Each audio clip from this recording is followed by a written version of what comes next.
여러분 안녕하세요. 자, 오늘 이 시간은요 17강 전 편에 이어서 치유농업 체험농장에 대해서 계속 이어가도록 하겠습니다. 오늘은 운영 방법에 대해서 얘기할 건데요. 지금 밖에 이제 꽃기가 소리가 좀 많이 들리죠? 지금 새벽 한 5시 좀 넘고 있는데요. 닭장이 바로 옆에 있습니다. 닭들이 일부는 이제 밖에 농장 가운데로 나가 있는데 여기 있는 애들이 이제 뭐 새벽이 되니까 요란스럽네. 자, 이해해 주시고요. 자, 소농. 체험농장이 필요한 이유. 4, 5그룹의 치유농장이 이제 필요하다는 얘기를 말씀드렸죠. 왜냐하면 경쟁력을 갖추자. 그게 이제 저희 주장이고, 화학농원다면 4그룹, 친환경 유기농도 4그룹, 자연농도 4그룹입니다. 자연농원다에서 뭐 되는 게 아니고, 왜냐 그러면 2그룹이 나왔다 그랬죠. 그래서 이제 4그룹을 했으면 좋겠다. 그리고 전편에서 바로 얘기했던 다품종 300. 우리가 1년에 이제 몇 가지 품종을 생산해 가지고 파는 거지. 3, 4개월 팔아 가지고 뭐 수익을 낸다는 건 굉장히 어렵지 않습니까? 지금 보시면 뭐 딸기가 잘 나가지만 이제 한 4개월 정도 수확하고 체험하고 그거 끝나거든요. 그래서 지금은 이제 농업이 변화가 이제 연중 생산 그리고 이제 유통하려니까요. 그런 쪽으로 이제 가고 있지 않습니까? 가공들 하고요. 그리고 마찬가지로 이제 300종 뭐 가능하다면 이렇게 생산하면 굉장히 좋죠. 그리고 체험 농장이니까 손님들이 왔을 때 팔 수 있다는 게 왜냐하면 이제 체험비료만 받아가지고 수익 낸다는 건 어렵거든요. 그리고 체험 농장의 목적이 또 앞서 제가 얘기했습니다만 이제 마케팅이기 때문에 나중에 이제 농산물 파는 걸 목적으로 해야지 체험으로 해가지고 수익으로 내겠다. 그건 일부 농장이 되는 것이고 대다수 소농은 물건을 파는 목적이고 체험 농장은 마케팅이라 그랬죠. 그래서 우리가 지향하는 게 이제 일반의 그런 고객도 있습니다. 질병 한우 이쪽 시장이 비어 있으니까요. 지금 우리가 일반 농산물 시장 우리가 다 수확해가지고 많은 생산해서 이제 내다 파는 농업이 이제 포화 시장 아닙니까? 그리고 수익률이 이제 평균 30%라고 그러거든요. 제가 전 시간에 이제 80%까지 했는데 이제 체류형 치유 농장 같은 경우는 이제 수익률이 90% 정도도 돼야 되거든요. 왜냐 그러면 이제 손님들한테 케어해서 아마 고객이 원하는 거거든요. 이거는 우리가 정말 올바른 농업하면 하려 그러면요 이 정도 돼야 됩니다. 소농의 규모에서는요. 왜냐하면 농지 가격이라든가 투자 비용이라든가 우리가 창업 비용 있지 않습니까? 뭐 저희도 같은 건 15 몇만 원 주고 3, 4, 5 가져야 되는 천국에서 생산 비용 높죠? 그러니까 소농은 이제 이렇게 가야 되거든요. 고퀄리티로 가야 된다. 그래서 우리가 지금 현재의 다수학 많은 생산 지난 1970년대에 우리가 녹색혁명 이러면서 화학농이 나오고 계속 다수학 생산에 기술은 엄청나게 발전했죠. 그래서 다수학 많은 생산했습니다마는 해결 기미가 없지 않습니까? 농촌의 어려움, 농업의 어려움. 현재 겪고 있는 게 시장 포화라는 거. 이제 수입 농산물을 막을 수는 없고요. 그러다 보니까 뭐 최근에 이제 뭐 이상 기온으로 해서 비싼 농산물도 있습니다. 대체적으로 시장 포화지 않습니까? 그래서 낮은 수익률이고요. 거기에 이제 우리가 소농이 체험 농장 그리고 치유 농업이 좀 제일 이상적 저희 생각인데 저희 경험과 저도 이제 40년 농구 치유적 농업을 한 지가 30년이고요. 그리고 이제 이런 그 창업 교육을 10년째 하고 있지 않습니까? 그리고 컨설팅 하면서 이제 농가의 사례를 보면요. 소농은 그냥 단순 생산해서 힘들다. 그냥 치유농업만 해도 굉장히 마케팅이 어렵다. 그래서 치유농업과 고퀄리티의 치유농업과 체험농장을 같이 했으면 좋겠다. 이게 했을 때 굉장히 업그레이드 되더라. 경쟁력이 정말 높아져요. 그래서 단순 생산하고 뭐 2그룹 생산해가지고 그걸로 수익을 낸다면 모르겠습니다만 그렇지 않고 대안적인 방법이라든가 안정적인 제가 농사는 분명히 유망하지 않습니까? 근데 현재 버티기가 힘들거든요. 그래서 제가 이제 방법을 보니까 이게 조금 더 높더라는 거죠. 그래서 이런 걸 소개하는 겁니다. 그래서 치유농업은 체험농장과 이제 결합해야 된다 하는 게 저희 생각에 왜 그러냐면요. 지금 치유농업이 제일 이제 가능성이 높다는 거죠. 거기에서 이제 제가 아까 얘기했던 수백만의 질병 환우들, 그리고 계속 사람들의 욕구가 뭐냐면요, 건강수명 연장하려는 욕구가 굉장히 높아지고 있습니다. 그러니까 우리가 지금 건강산업, 건강농업, 건강음식, 건강운동 이런 것들 굉장히 그 활성화돼 있지 않습니까? 시장 포화할 정도로 그냥 그 큰 시장이거든요. 그런데 수익률이 평균 뭐 30%, 40%거든요. 그래서 여기에서 가서는 안 된다. 지금 우리가 건강농업, 친환경 유기농에 가 있지 않습니까? 수익이 어떻습니까? 우리 주변에 우리 뭐 지인들이 하고 있거든요. 3, 40%입니다. 정말 일은 많은데 그만큼 효과가 없다. 그래서 새로운 대안을 계속 찾습니다. 그래서 체험농장 또 하고요. 그래서 저는 이제 치유농업은 사그룹으로 온다면 충분히 경쟁력이 있고요. 우리가 고퀄리티 얘기했지 않습니까? 우리가 초저가에 맞춰 있다고요. 모든 200원 뭐 한 판에 30개들이가 뭐 5,000원, 7,000원짜리가 초저가고, 그 다음에 이제 1,000원짜리 계란도 중저가밖에 안 된다. 그러면 우리가 수백만 진료하느라든가 이제 명품 시장 가려 그러면 비어있는 시장들이죠. 5,000원 계란, 10,000원 계란 정도의 그런 기술 품질이 돼야 된다. 그러면 사그룹이면 이거 생산 가능하다고 얘기했죠. 바로 이런 쪽으로 가야 되지 않나. 소농이기 때문에 또 우리가 뭐 소농도 해도 그렇지 않습니까? 뭐 10,000평 전후다 소농이. 우리가 5,000평 정도 가면 영세농 아닙니까? 한 2, 3,000평이면요 국빈농이라고 얘기해도 뭐 틀리지 않을 정도로, 뭐 외국의 농장에 비하면 소농, 우리나라 소농은 뭐 주차장 넓이란 얘기하지 않습니까? 그런 의미에서 이제 우리가 체험 농장이 바로 돈을 받으면서 마케팅 할 수 있는 방법이거든요. 어쨌든 체험 비용 받지 않습니까? 우리가 정말 그 소농들이 이제 물건을 팔기 위해서 뭐 블로그라든가 유튜브 한다 그래도 이거 쉽지 않지 않습니까? 저도 이제 카페도 운영하고 블로그도 운영합니다. 주로 이제 블로그를 많이 하는데 하루에 뭐 300명에서 500명 옵니다만은 이 정도 유지하는 그 농민은 힘들거든요. 그렇지 않습니까? 우리가 쉽지 않다. 그러기 위해서는 이제 체험 농장 하면은 좋다. 저는 저희 경험에서 얘기합니다. 저도 이제 이런 6차 산업 체험 농장이 안 나올 때 벌써 하고 있었고요. 체험 농장 조성할 때부터 사람들이 찾아왔을 때에 맞이할 수 있는 농장을 처음부터 조성했거든요. 그건 이제 다음 편에 자세히 제가 이제 체험 농장 운영했던 방법에 대해서 사례를 이제 소개할 겁니다만은, 제가 체험 농장 같은 경우는 수익률이 거의 95%였습니다. 이제 이 정도로 될 수 있었던 거는 이제 뭐 이런 치유 농업의 사그룹의 농업이 아니었나. 또 1년에 수천 명이 찾아오고 외국에서도 20개국이 연 찾아왔거든요. 그래서 제일 더 이상적인 건 체리형 자연 치유 농장이라고 합니다. 이거는 다음 편에 이제 다음 편에 이제 소개할 건데요. 아직은 우리나라에 보급 안 돼 있죠. 그 제가 이제 치유 농업 30년 동안에 찾아내는 제일 이상적으로 가야 될 소농들이 이쪽으로 가면 더 안정적이지 않을까 하는 게 이제 저희 생각인데요. 앞으로 이건 소개할 거고요. 여러분이 판단할 일이고요. 또 맞으시면 이제 저는 이제 적극 권장한 내용입니다. 그래서 앞서도 얘기했습니다만, 제가 우리가 농촌의 농업의 이런 다원적 기능, 뭐 식량 생산만 기능만 해가지고 다수확 생산해가지고 많은 생산해가지고 저가를 팔면 이제 그게 애국이라 해서 정말 그것도 애국인 애국이죠. 근데 우리가 농촌의 이런 경관, 이런 다원적 기능을 놓치고 있거든요. 치유 기능이라든가 뭐 환경적 기능, 홍수 조절 기능 이런 것들도 가치거든요. 이것도 상품화해야 된다 하는 게 제가 이제 계속 말씀드리는 건데요. 그리고 농장의 시설, 농사 과정, 농장 환경도 어떻게 보면 이런 생산 자원이면서 상품화 될 수 있거든요. 이게 치유농업 체험농장의 하나의 큰 메리트라고 보거든요. 그리고 여기에 담겨 있어야 되고요. 그 상품에. 그리고 농부에 가져 있는 환경관, 윤리관, 이런 철학 같은 것들, 기술과 지식, 이것도 농부들의 그 다양한 이제 탤런트라 그러죠. 재능들도 상품화 될 수 있거든요.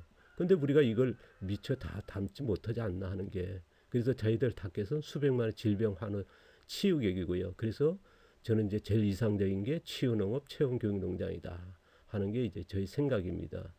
뭐 여러분 생각은 어떨지 모르겠습니다만은 저는 한 방법을 이제 알려드리는 거니까요. 그래서 치유 체험농장의 최적의 농사 방법은 뭐냐? 제가 이제 언급하는 건데요. 보시면 이제 화학농을 한다면요, 무조건 화학농일 것이 아니라 지금 현재 99%가 이런 2그룹의 전면경은 화학농이지 않습니까? 그런데 우리가 보십시오. 바깥이 비가 왔을 때 토양이 쓸려가는 게 환경부 발표가 1년에 40톤, 3cm가 쓸려간다 하지 않습니까? 흙 1cm가 만들어지는 게 200년에 1000년 걸린다고 그러거든요. 이게 우리가 1년에 3cm가 쓸려간다는 농업을 하고 있다는 거죠. 그러니까 지금 기후 변화 다음에 제일 환경적인 지구의 위험 문제로 거론되는 게 뭐냐면 이제 토양 유실이거든요. 그래서 이 그룹보다는 이제 이런 밭갈이 한 번도 안 했죠. 유기물 멀칭했죠. 비가 와도 흙이 쓸려갈까요? 안 쓸려가거든요. 그래서 이런 것들이 사그룹 농업을 어떻게 했으면 좋겠다. 이게 밭갈이는 0.1년 뭐냐면 밭갈이 일치 안 하고 멀칭한데 기계가 지나가면서 씨앗을 심은 겁니다. 심는 부분만 파헤쳤기 때문에 0.1을 한 거거든요. 이 꽃같이 콩재배인데 밭갈이 전체를 뭐 2번에서 7번, 어떤 분은 뭐 3번 하신 분도 계시겠죠? 2번 한 분도 계실 거고요. 이거는 밭갈이 한 번도 안 하고 하지 않습니까? 이 차이거든요. 그래서 저는 4그룹의 화학농, 우리가 이제 4그룹 화학농 하면은 뭐 이 터반도 힘들다 하는 분들이 계신데요. 뭐 그건 능력이죠. 뭐 또 기술이었으면 안 되고요. 지금 보십시오만은 이제 우리가 1000헥타 규모도 이렇게 하고 있거든요.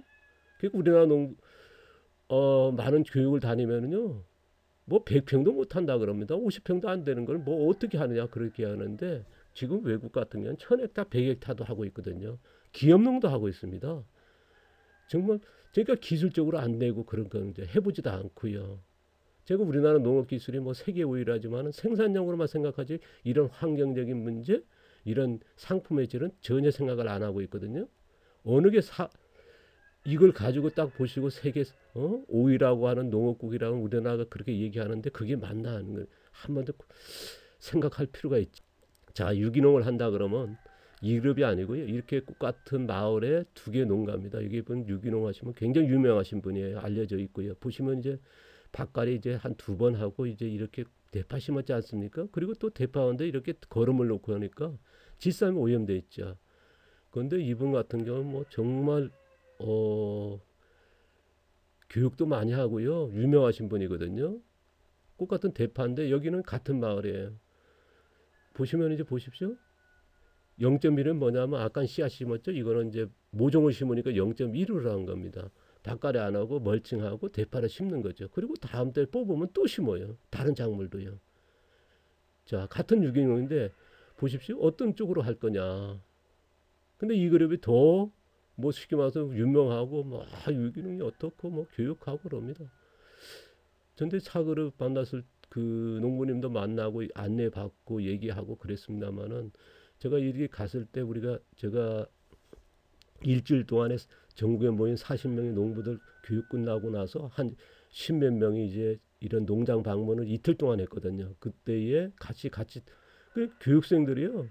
그전엔 이제 이분들 농장을 대부분 아세요. 워낙 유명하니까. 그런데 교육 끝나고 나서 참가했지 않습니까? 제가 이제 나와서 이제 미팅하면서 딱 하고 나서 우리나라 각 지역에 자연농하고 유기농 하신 분들 깜짝 놀라더라고요.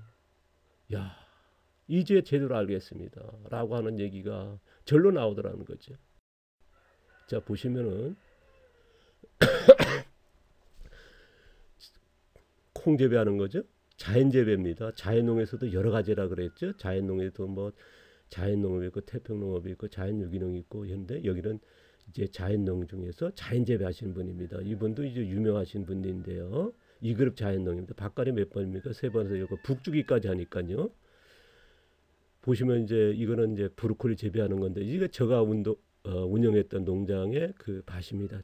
이제 수천 명이 찾아오는 이제 체험 농장 했던 보면 0.1이라 그랬죠. 모종을 심으니까요. 밭갈이 안 하죠. 전체 한 번도 안 하고 모종만 하니까 0.1에 이게 같은 자연농이라도 몇 그룹을 할 거냐. 자, 자연농 종류도 다르지만은 2그룹서부터 몇 그룹까지 5그룹까지 있다. 그런 말씀드렸죠.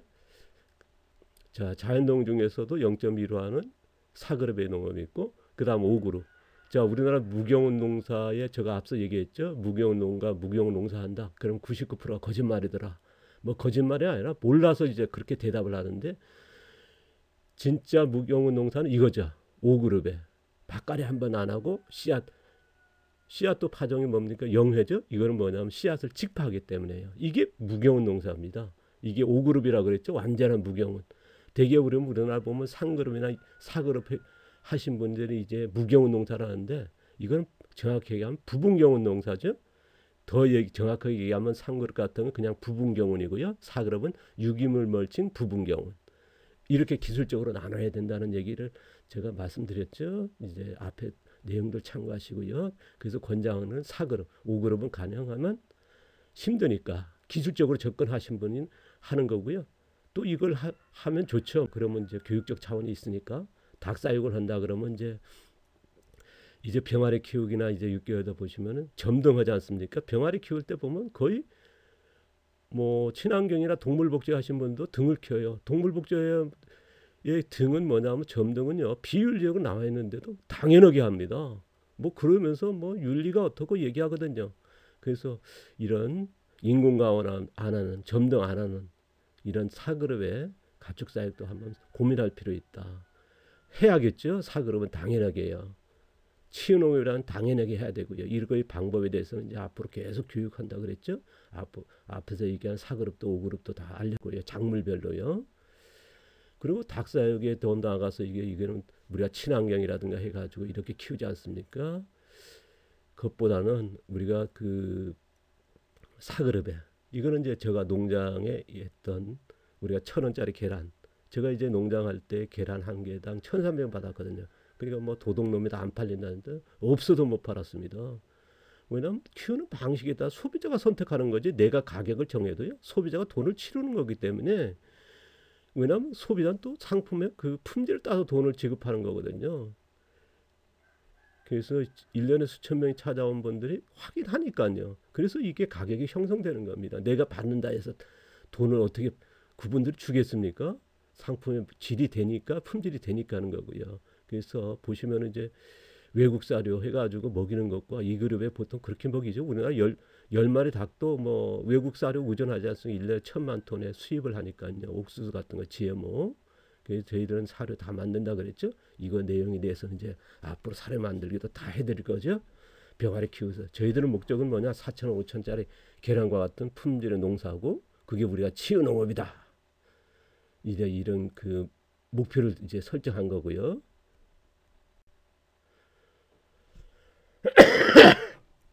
자, 기본 시설은요. 흙과 환경 살리는 친환경 4그룹이죠. 그래서 이런 그 농장의 농업의 농촌의 농부의 가치 이런 치유농업을 4그룹 할 때면 굉장히 그런 가치 있다 보거든요. 이것도 하나의 아까 상품이라 했지 않습니까? 우리는 이걸 놓치고 있거든요. 이런 치유농장을 해서 치유농산물 생산할 수 있는 4그룹에 분명한 거는 이제 가치가 있다. 그리고 300여 종 하자. 1년에 몇 가지 생산해서 파는 거로 가져가면 안 된다. 우리가 체험 농장의 목적은 뭐 마케팅이라 그랬죠.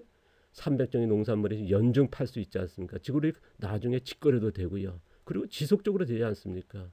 그래서 치유 체험 농장이 기본적으로 이렇게 갔으면 좋은 생각이고요. 자, 운영 방법은요. 처음부터 이제 거창하게 뭐 시설하고 하는 것보다는요. 프로그램 만들고 되게 제가 앞서 그런 얘기했었죠. 체험 농장이 이런 그 교육하고 있는 그런 그 곳에서 이제 교육 프로그램을 해가지고 했는데 우리가 체험 농장에서 그걸 거의 못 하거든요. 수학 체험에 머무르게 됩니다. 그러니까 이게 쉽지 않거든요. 그래서 첨하고 연계가 안 되고 체험계 가고요. 그리고 또 오지라 그러면 치유 농장 그대로 갔으면 좋겠다. 그래서 소농은 기본적으로 개방형 농장으로 처음부터 만들어져 언제든지 방문객이 있을 때 보여줄 수 있는 그래서 견학장 치유 농장을 했었으면 좋겠다 하는 게 저희 생각이고요. 그다음에 수요가 있고 치유 농장에 그런 가치가 있다 했을 때는 시설 같은 거 단체 시설 있지 않습니까? 농장에다가 어느 정도 이제 뭐 간단하게 하면 하우스형이라든가 해서 우리가 시설 하나 하는데 이제 뭐 많게는 몇 천만 원, 적게도 몇 백만 원 들지 않습니까? 그래서 이런 수학 체험이라든가 단순하게 하더라도 이런 단체 시설 해야겠죠. 근데 수요가 있을 때 그러면 이제 조금 더 치유적 기술까지 이제 함양되고 지식이 있고 이런 교육적인 그런 진행이 가능하다 그러면 음식까지 했으면 좋겠다. 왜 음식을 하냐면요. 단지 수학 체험하면 한두 시간이에요. 끝나지 않습니까? 그러면 메리트가 적어요. 그런데 음식을 하게 되면요. 하루에 와서 하루를 머무르게 하는 겁니다. 보통 4시간 정도 머무르거든요. 그러면 대개 체험만 하면요. 이 대안같이 체험만 하게 되면 한두 시간 하고 다른 데 가서 식사를 하는 거예요. 그런데 농장 안에서 직접 수확하고 음식까지 하면은 우리가 체험비 이제 10,000원 받았다. 그러면 음식까지 하면 뭐 15,000원, 20,000원이 되는 거거든요. 그 다음에 농산물을 팔 수 있는 시간이 되는 거고요. 교육적으로 전달할 수 있는 마케팅이 되고요. 그러니까 굉장히 퀄리티가 커지는 거죠. 그래서 생산한 농산물로 해서 이렇게 했으면 좋겠다. 제가 이제 다음 편에 보면 이제 제가 주로 했던 게 음식이었습니다. 치유 음식, 건강 음식이라 해서 이제 저는 이제 치유 농업을 하니까 이런 쪽으로 이제 운영을 했었는데요. 저는 이제 처음에 뭐 이렇게 음식까지 할 생각은 없었는데 많은 분들이 그러더라고요. 저 음식 먹는 거 보고 알려주십시오. 제가 먹는 빵을 가르쳐 주십시오.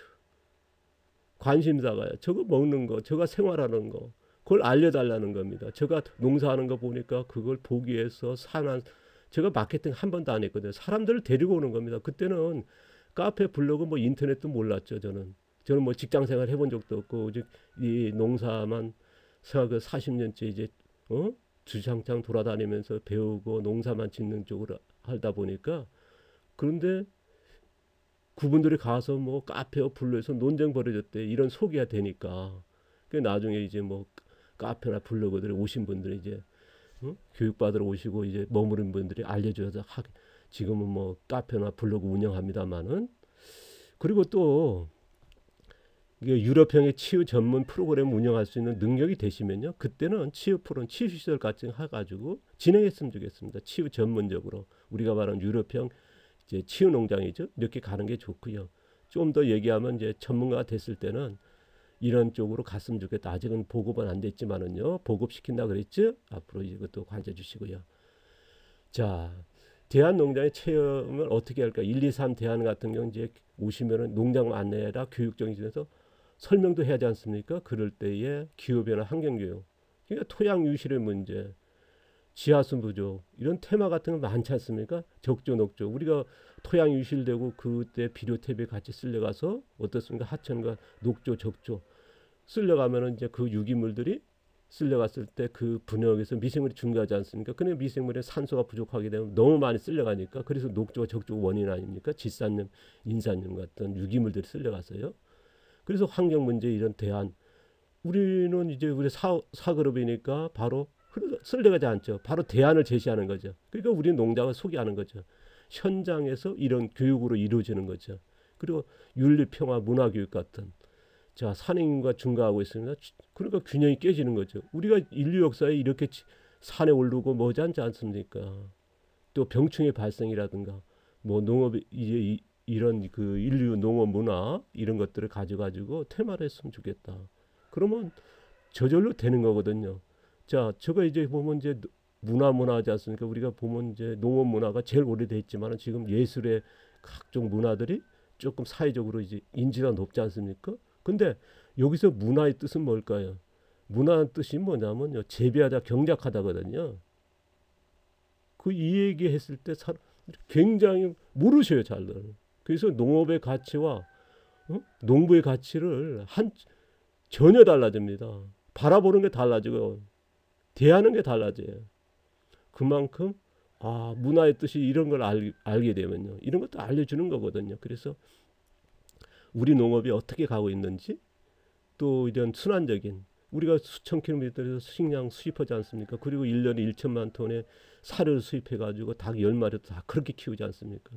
그러면 이제 저절로 우리는 사료 다 만들지 않습니까? 대안은 우리 농장이 되는 거죠. 그래서 이런 그 농업 가치 자원순환 교육서부터 그러면 이제 유치원이나 학교라든가 아니면 단체들 왔을 때 테마가 다 틀리거든요. 환경 주제로 해달라, 윤리 주제로 해달라, 먹거리 주제 이거에 맞춰서 할 수 있는 거죠. 대안은 우리 농장이 되는 거죠. 그래서 절로 마케팅이 되는 것이고요. 그래서 체험 농장이 굉장히 중요합니다. 그런데 여기서 용어 쓰는 거라든가 지식을 충분히 알아야겠죠. 이거에 대해서는 앞으로 계속 교육해 드릴 거고요. 그리고 이것만 가져가지고요. 제가 그런 분들 교육을 하다 보니까 그러더라고요. 저 교육 몇 시간 받고요. 가가지고 강사하는 분들 되게 많으셔요. 왜? 퀄리티가 다르니까요. 저희 교육 받으시고 도시농 강사라든가 하신 분들이 정말 열갈 정도로 많습니다. 자 보시면 유해농 노출 문제, 먹거리 문제, 흑유해만 문제. 저 앞서 그런 얘기했죠. 흑 영양이 지금 우리가 50에서 90% 받았다. 100년 전 사과 하나 먹으려면 지금 몇 개? 40개 먹어야 된다. 식물 철분이 지금 뭐 90% 빠졌다지 않습니까? 이런 문제를 가져가지고 얘기할 수 있죠. 그래서 우리 농사가 왜 이렇게 농사 짓는지 식량 문제 보면 다국적 기업에 다 수입해가지고 의존하지 않습니까? 이것이 제가 농장에서 이루어지는 게 정말 뭐 다른 곳에 있는 환경센터에서 가르치는 그런 전문적인 환경교육의 프로그램을 가져오고 외국의 그런 프로그램 심리 그러니까 자기가 배운 적이 없는 거예요. 그리고 급조해가지고 가르쳐가지고 한다 그러면 전달력이 있을까요? 그렇지 말고요. 여기서도 심리 교육 되고 재활 교육이 되거든요. 이 농업 안에서 찾는 겁니다. 얼마든지 있다고 제가 앞에서 교육에 대해서 그런 얘기했죠. 이런 농업 농촌의 다원적 기능을 이렇게 살펴보면요, 이렇게 다 들어 있습니다. 그래서 이런 쪽에서 이제 교육이 진행이 됐습니다. 시설은 견학형 같은 경우는요, 농작물 하고 가축은 좀 있었습니다. 왜 가축이냐? 축자가 밭전자 검을 연자 흙을 살리는 거죠. 가축이 가면 이제 퇴비가 나옴으로써 밭농사 그렇게 되고 또 농사에서 나온 부산물이 가축 키워주는 이제 순환적인 되기 때문에 그래서 농사의 시작은 뭐다? 가축부터다. 이런 그 시설을 했으면 좋겠다. 체험농장 같은 경우는 단체 치유시설. 처음부터 시설 같은 거 해가지고 어떤 과에서 보면요. 부부가 그 내내 싸웠어요. 이 시설 해가지고 막 1년에 한두 번 쓰는 거 말이야. 그리고 뭐 시간 많이 뺏기지 않습니까? 수익은 안 나오고 그런 것보다는 정말 이런 좀 단계적으로 그래서 가능하다면 이제 체험식까지 하면 좋다 그랬죠. 왜냐하면 굉장히 체험 농장 단순하게 하는 것보다는 했을 때의 음식 가지고 했을 때 굉장히 업그레이드 된다.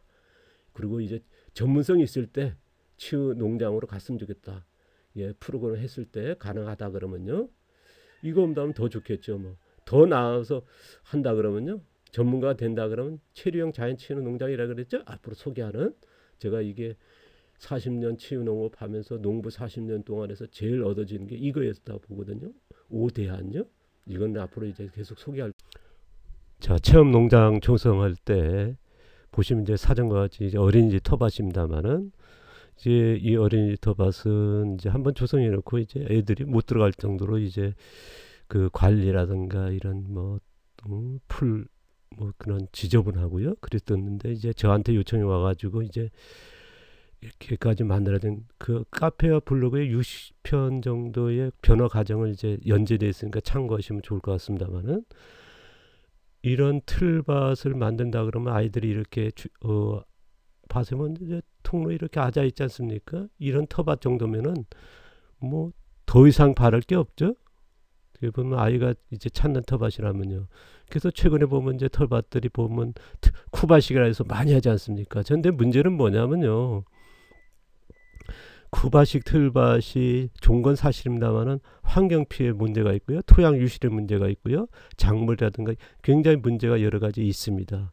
이건 나중에 틀밭에 대해 가지고 쿠바식 틀밭이 문제점과 그 대안적 밭을 좀 소개할 겁니다만은 자, 자연습과 같이 유지되고요. 환경 훼손 없죠? 이제 여기는 비가 이제 100mm 와도요.